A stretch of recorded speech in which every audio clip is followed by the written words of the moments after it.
Bonjour tout le monde et merci d'être avec nous cette semaine pour une autre capsule financière. Tout d'abord, je vais vous souhaiter une bonne année 2021. Vous savez, 2020, ça a été une année difficile pour plusieurs. J'espère que 2021 va être mieux pour nous tous. Alors, je vous souhaite santé et prospérité. Et cette semaine, on va commencer l'année en force avec une vidéo qui parle d'immobilier. Il s'est passé beaucoup de choses en 2020 et on est tous curieux de voir qu'est-ce qui va se passer en 2021. Et pour nous en parler, je reçois nul autre que notre confrère du Prosperity Club, Xavier Grelier, qui est un investisseur immobilier, mais aussi courtier agréé depuis plus de 15 ans. Alors, je pense qu'il est très, très bien placé pour pouvoir nous donner l'information qu'on souhaite avoir dans ce domaine-là pour comprendre qu'est-ce qui s'est passé en 2020, mais aussi à quoi on peut s'attendre, comme je vous disais tantôt, en 2021. Alors, Xavier, merci d'être avec nous aujourd'hui, d'avoir répondu à l'invitation. Parfait, mais merci à toi, Charles, de me permettre encore une fois de pouvoir faire une présentation avec le Prospérité Club, toujours apprécié. Ça me fait plaisir. Alors, tout d'abord, qu'est-ce qui s'est passé en 2020? Le marché a vraiment explosé. Je pense que tu as été témoin de plusieurs secteurs qui ont connu une appréciation de prix impressionnante. Ben, le marché 2020 va apporter une nouvelle vague, une nouvelle perception. Les gens ont surtout vu un toit comme un besoin essentiel. Ça l'était déjà, mais ils l'ont plus mis en application. Tous ceux qui étaient en appartement lors du confinement, tous ceux qui étaient en condominium lors du confinement, ils ont comme reçu un choc-loss qui a fait en sorte qu'ils ont tous voulu quitter l'île de Montréal. Plus personne ne voulait venir sur l'île. Ils pensaient tous que l'île était contaminée, mais finalement, partout, c'était contaminé. Mais ça reste qu'eux, dans leur perception, ils ne voulaient plus rester dans leur condominium où il n'y avait plus accès aux aires communes, les gyms, les Hmm. piscines. Donc, automatiquement, la ville de Montréal est morte. Il n'y a plus de vie de quartier, il n'y a plus de bar, il n'y a plus de restaurant. Donc, les gens, suite au télétravail, ont surtout regardé l'option de vouloir quitter pour aller chercher une propriété avec une cour, une propriété plus grande, étant donné que le télétravail leur permettait justement de quitter l'île de Montréal, plus besoin d'aller travailler directement près d'un bureau, ça se fait directement à la maison avec une place ordinateur bureau. Donc, les perspectives ont réellement changé. Les taux d'intérêt ont été excessivement bas. On parle en bas Ouais. de 2. Les gens qui pensaient peut-être acheter en 2018, 2019 puis 2020, ils ont tout ils n'ont pas repoussé, mais ils ont pris un accélérant pour l'achat d'une propriété. Donc, au lieu d'acheter peut-être en 2021, 2022, ben, ils ont acheté tout en 2020. Donc, ça a vraiment donné comme un boom. Il y a eu un manque au niveau de l'immigration, ce qui aurait dû ralentir le marché. Ouais, c'est ça. Euh, donc, le seul endroit où ça a été le plus touché, c'est surtout sur l'île de Montréal. Beaucoup, les condos, Airbnb ont Hmm. eu énormément de difficultés. Tout ce qui était location à court terme, le marché des plex ont énormément de difficultés à pouvoir louer leurs biens parce qu'il y a eu énormément plutôt d'investisseurs qui avaient des condos qui ont mis en location à du long terme. Donc, ça l'a inondé un petit peu le marché là, pour la location. Ça l'a aussi augmenté un surplus un petit peu pour les nombres de ventes pour les copropriétés. Donc, peut-être une petite baisse là, qui a été vue, surtout dans le secteur du centre-ville, Griffintown, Ville-Marie. C'est Ouais, les secteurs exactement. pas mal les Ouais. plus touchés. Là. Puis c'est bien entendu aussi les taux très accommodants, comme tu l'as mentionné, ça aide les gens qui voulaient acquérir une propriété à rentrer dans le marché. Même si les taux étaient hauts, c'était compensé par les taux d'intérêt qui étaient très accommodants. Ben, en réalité, ce qu'il faut comprendre, c'est que le taux d'intérêt, on avait en mars-avril à peu près 3,29 le taux d'intérêt. Maintenant, on est rendu à peu près 1,80. C'est Une ça. différence de 1 sur une propriété de 500 000, c'est à peu près 5 000 par année, donc à peu près 400 et des poussières là, par mois. Ça fait Donc, une bonne différence. 400 par mois, c'est équivaut à peu près à une hypothèque de 100 000. Quand Donc, même, si quand tu achètes même. une propriété de 500, c'est comme si tu payais une hypothèque sur 400 000 à cause du taux d'intérêt plus bas. Donc, Ouais. c'est sûr que ça a amené les prix à la hausse, ça, c'est Oui, certain. absolument.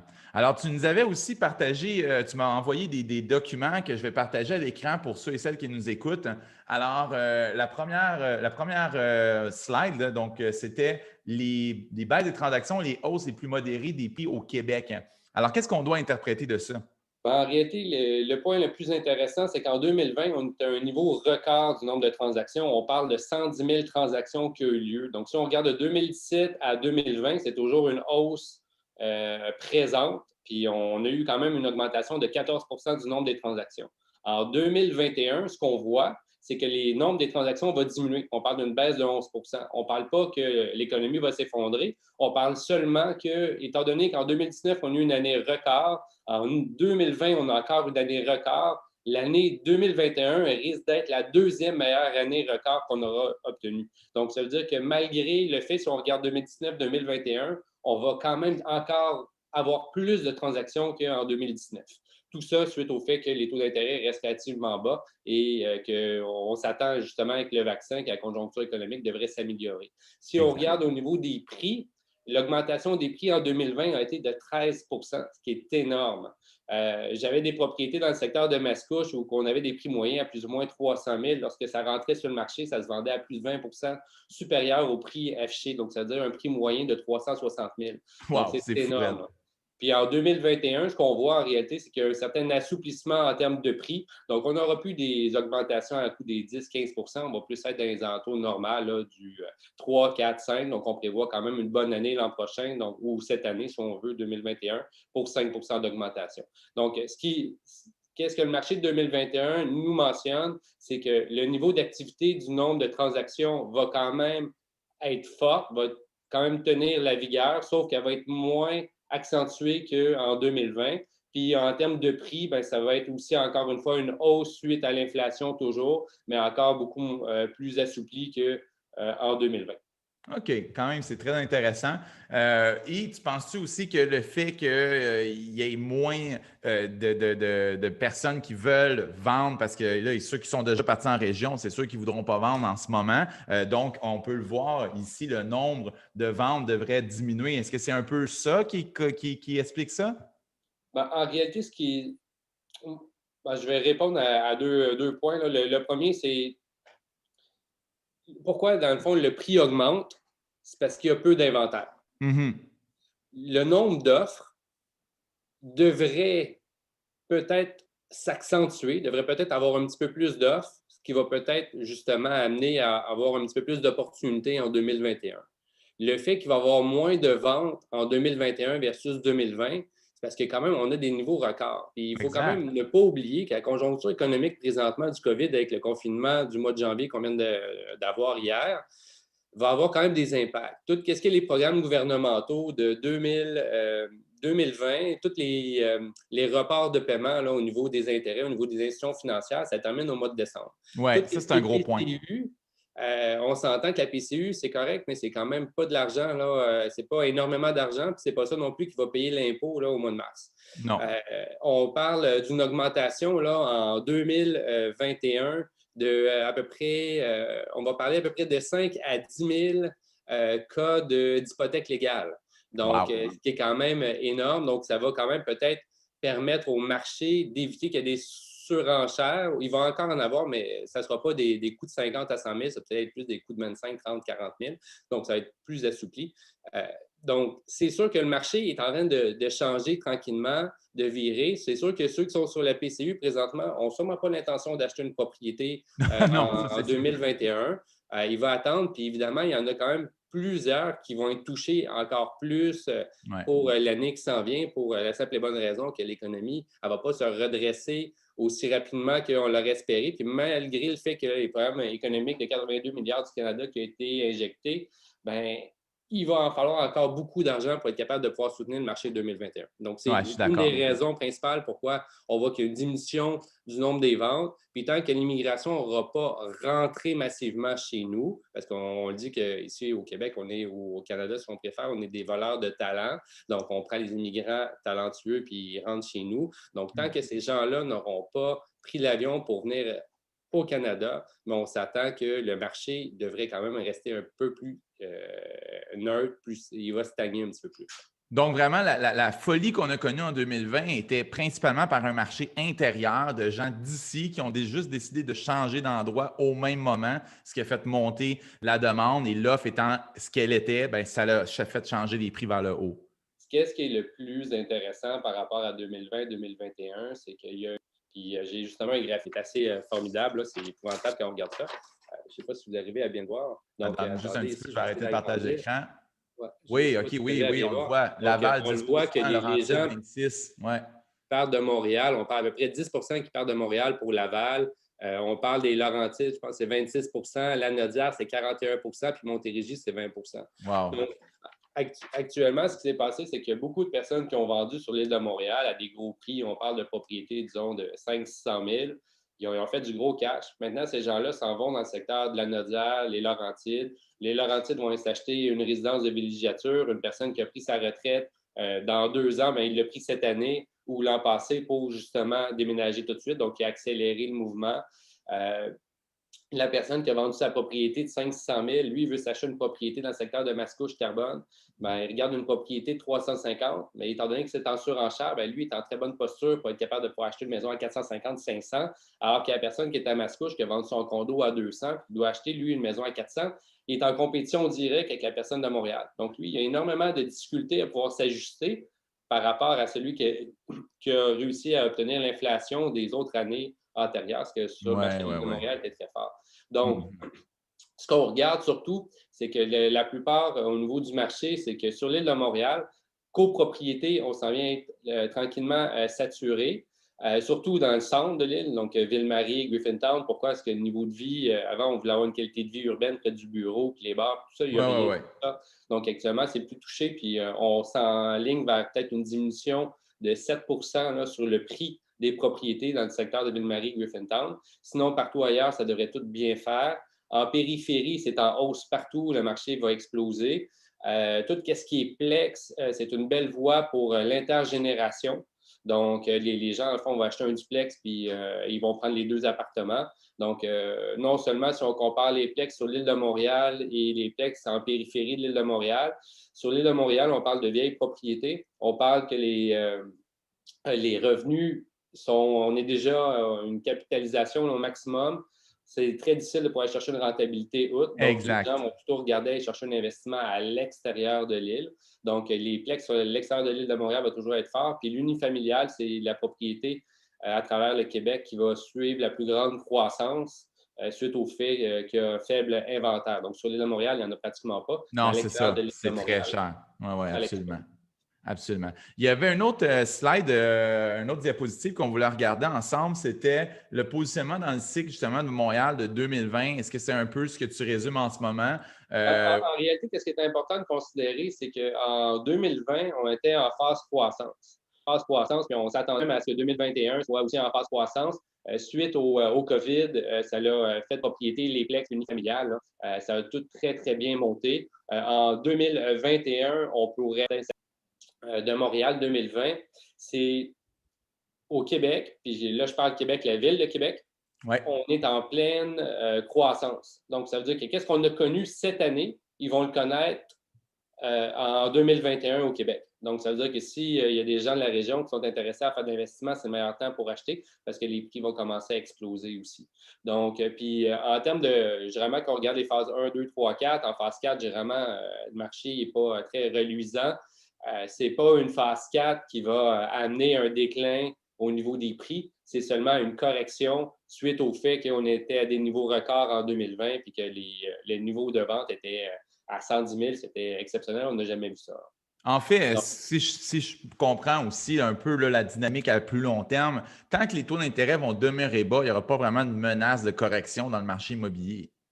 Il ne devrait pas en avoir, puis d'autant plus quand l'immigration va reprendre, le marché va juste reprendre une hausse. Pour moi, l'opportunité de voir que le centre-ville de Montréal, Ville-Marie, Griffintown, c'est un secteur qui est touché au niveau des copropriétés. C'est une belle occasion de pouvoir commencer à regarder les propriétés, peut-être même commencer à investir, même s'il faut peut-être prévoir un 3-4 mois de vacances. Ça reste quand même le centre-ville. Demain matin, aller acheter à New York une propriété, aller acheter une propriété à Miami, vous allez voir, les prix là, sont insoutenables, sont excessivement élevés. Donc, là, maintenant, on a une chance d'aller chercher une correction. On parle d'une propriété de 500 000, moins 7 c'est 35 000. Donc, il y en a qui vont devoir vendre plus bas que le prix qu'ils ont payé. Et justement, il y a une belle occasion de pouvoir avoir un point d'entrée à ce moment-là. Donc, un peu comme on le voit ici, c'est que l'unifamilial ici était à ce niveau-là. 2021, l'unifamilial reste la seule catégorie qui s'en va vers la contraction, c'est vraiment la copropriété, comme on voit ici, là, sur l'île de Montréal, principalement Ville-Marie, comme tu l'as mentionné. Effectivement, j'habite ce secteur-là, puis on peut le voir, ça continue de pousser comme des champignons encore les tours à condos, malgré qu'il n'y a plus autant de demandes. Et on le voit que pour louer aussi, c'est plus difficile parce que, comme tu l'as dit, les locataires qui restent, c'est des locaux. Souvent, les locaux peut-être pas toujours la meilleure qualité, là. Ben, ce qui est surtout important de comprendre, c'est, tout à l'heure, je vous ai mentionné là, qu'il va y avoir des hypothèques légales à peu près de 5 à 10 000 là, pour 2021-2022. Difficile à dire si ça va tout être en 2021, parce que dans les faits, ça prend du temps d'aller chercher un jugement. J'ai un de mes amis qui est avocat, puis justement, il n'est pas capable de pouvoir chercher des jugements à la Cour de Montréal. Tout est complet, donc il faut qu'il aille dans les banlieues, dans les régions pour aller chercher un jugement ailleurs. C'est sûr, vu que les reports de paiement sont terminés au mois de décembre, avec les paiements d'impôts qui s'en viennent au mois de mars, il y en a beaucoup qui vont commencer à recevoir des délais de Effectivement. 60 jours. Et les personnes, dans le fond, les plus touchées, ça va être les premiers acheteurs, parce que ceux qui ont Ouais. acheté, qui étaient hypothéqués là, Ah, exactement. c'est tous ceux qui sont aussi endettés au maximum.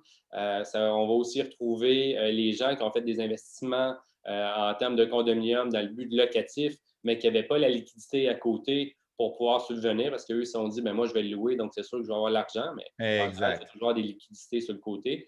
Donc, c'est ces opportunités-là qu'on va retrouver sur le marché. Puis c'est là que, dans le centre-ville de Montréal, Ville-Marie, les principaux condos intéressants, ça va tout être ceux qui ont essayé de faire du Airbnb, qui ont essayé de louer, qui n'ont pas été capables, puis là, maintenant, ils sont plus capables de payer. Puis à mon avis, on va être capable de pouvoir trouver des belles opportunités là, Je suis d'accord avec toi parce que déjà en 2020, fin 2020, on commençait à avoir là, une pression là, sur la copropriété. Effectivement, beaucoup de gens, même que je connais, qui ont de la difficulté à louer. Et même quand on veut louer long terme, il y a tellement d'offres maintenant dans la copropriété au centre-ville que les prix sont ridiculement bas. Puis là, ça ne devient pas très intéressant au niveau de la rentabilité. Et souvent, la personne qui n'avait acheté 5 en pensant faire bien de l'argent, elle n'aura pas bien le choix d'en mettre une coupe en vente parce que sinon, elle n'est plus capable d'assumer les hypothèques comme tu viens de le mentionner. Le problème de la Ville-Marie, c'est parce qu'il y a peut-être un 40 où c'est un marché destiné à la location. Oui. Donc, là, actuellement, le marché de location a des difficultés à cause de la sur-offre. Donc, c'est certain qu'on a beaucoup de difficultés à trouver nos immigrants étrangers qui viennent ici pour pouvoir leur louer. Les frontières sont fermées. Non, absolument, absolument. Puis il y a beaucoup aussi de Airbnb maintenant. La réglementation dans la plupart des immeubles, c'est 30 jours et plus. Donc, ça devient plus ou moins intéressant pour quelqu'un qui avait acheté à l'époque en pensant à louer ça court terme. Et là, on l'a vu, même en étant plus long terme, c'est difficile. Il n'y a plus de touristes, il n'y a plus d'immigrants ou presque. C'est très intéressant quand même comme point de vue. Alors, ce que je comprends en gros, c'est que c'est pas le temps nécessairement d'aller s'acheter un chalet parce que il y en a beaucoup. C'est quand même, ça va continuer d'être cher en 2021 et on s'attend peut-être même à une contraction future là, dans ce niveau-là aussi dans les prochaines années. Ben, je suis content que tu en parles parce qu'au niveau des chalets, présentement, c'est la folie, là. Tout le monde Exact. veut acheter un chalet. Tout le monde pense que les propriétés vont continuer à lever. Puis même, il y en a beaucoup qui font de l'investissement au lieu d'acheter des condos sur l'île de Montréal. Ils vont plutôt acheter des chalets dans un but de location court terme. Il va se passer quoi quand la mise du vaccin va être mise en place puis que les gens vont vouloir commencer à voyager? On va avoir une suroffre de propriétés qui vont être en location, qui n'arriveront pas à louer. Il va falloir qu'ils baissent le coût locatif. Ils n'y arriveront pas. Finalement, ils vont vendre. On va avoir une suroffre de propriétés. Donc là, pour l'instant, on parle encore que 2021 va être encore une bonne année pour tout ce qui est villégiature, les résidences secondaires, que ce soit une propriété à des fins locatives. Mais ça reste que moi, la perspective à peut-être 2, 3 ans, je ne peux pas concevoir que dans l'économie où on est, que les gens peuvent penser à s'acheter une résidence secondaire, doivent plutôt garder leur argent au cas où il arriverait quoi que ce soit. Puis ceux qui regardent pour du locatif à l'étranger, puis qui doivent aller corriger un problème de plombier, de plomberie, ils font venir le plombier. Le plombier, il ne dit pas je vais arriver à 1 heure, il dit j'arrive entre 8 heures et 5 heures. Donc, va passer ta journée là-bas à attendre, aller-retour, puis que le plombier ne s'est pas présenté. C'est un investissement, à mon avis, un peu précaire. Puis une personne qui a vraiment envie de faire de l'investissement pour des chalets, il devrait au minimum être à côté de ces chalets. Ouais. Sinon, c'est risqué. Puis payer des compagnies de gestion ou un concierge ou une femme de ménage, c'est pas rentable de vous faire voler. Un très bon point. Puis aussi, c'est qu'on voit maintenant que les mesures, même quand on n'est plus en zone rouge, on est quand même limité à 6. Donc, tu sais, les gens qui ont des chalets qui peuvent accueillir 25 personnes, ça va prendre vraiment du temps avant que ce genre de chalet-là se fasse louer par des corpos comme dans le temps pour faire leur party de Noël ou peu importe quelle occasion. Je pense que c'est vraiment au plus petit. Et comme tu l'as mentionné, il faut regarder là où les gens ne regardent pas Quand tout le monde va dans une direction, c'est peut-être le temps de regarder ailleurs. Et comme tu l'as mentionné aussi, je suis d'accord avec toi, regarder dans le centre-ville, les copropriétés qui sont à rabais, c'est peut-être beaucoup plus judicieux dans les prochaines années comme investissement que d'aller là où tout le monde veut aller, c'est-à-dire en région, dans les chalets, des choses comme ça. Parce qu'il faut rappeler que l'immobilier, c'est vraiment un investissement sur le long terme. Donc, il faut penser plusieurs années en avance. Ce n'est pas parce que là, maintenant, sur le coup, tout le monde veut un chalet que ça va être le meilleur investissement pour dans 2-3 ans. Ouais, d'où la principale raison, comme tu as dit, de ne pas acheter où tout le monde veut aller. On parle Exactement. les propriétés, là 20 ans, on parlait de maison, c'est en 2000, c'était 94 000. Maintenant, la Wow. même maison, c'est 295 000. C'est une augmentation de plus de 200 %. Donc, la question, c'est où on veut faire une augmentation. Est-ce qu'on va aller chercher une augmentation en région qui va peut-être prendre, présentement, ça lève peut-être à coût de 7, 8, 10 mais elle va peut-être juste prendre un 2, 3 les années d'après, que sur l'île de Montréal, on va peut-être chercher du 5, du 6, du 7 de rendement quand le marché de l'immigration va rentrer. Donc, c'est sûr que sur l'île de Montréal, c'est une valeur sûre, peut-être pas pour les 2 prochaines années, mais c'est sûr que d'ici 5 ans à 10 ans, on va rejoindre toutes les grandes métropoles.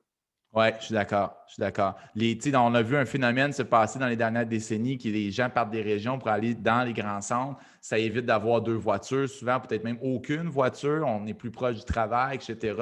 Tout est à proximité. Moi, je pense que c'est l'avenir. Le monde ne va pas défaire les villes. Au contraire, on va juste aller de plus en plus vers les villes. Et quand on pense, même si l'hébergement, l'habitation est très dispendieux, vivre en ville, moi, j'avais fait les calculs dans le temps avant de faire le move, ça revient moins cher que de souvent vivre en région, justement, où les maisons sont un petit peu moins chères. Là, ça ne l'est plus le cas, mais était un petit peu moins cher, mais il fallait avoir 2 voitures, il faut se déplacer. Il y a énormément de plein de dépenses que les gens ne prennent pas en considération versus vivre dans une grande ville. Donc, effectivement, je suis d'accord avec toi. Je pense que c'est des très bons conseils. Est-ce que tu avais une dernière chose que tu voulais partager avec ceux et celles qui nous écoutent avant qu'on se laisse?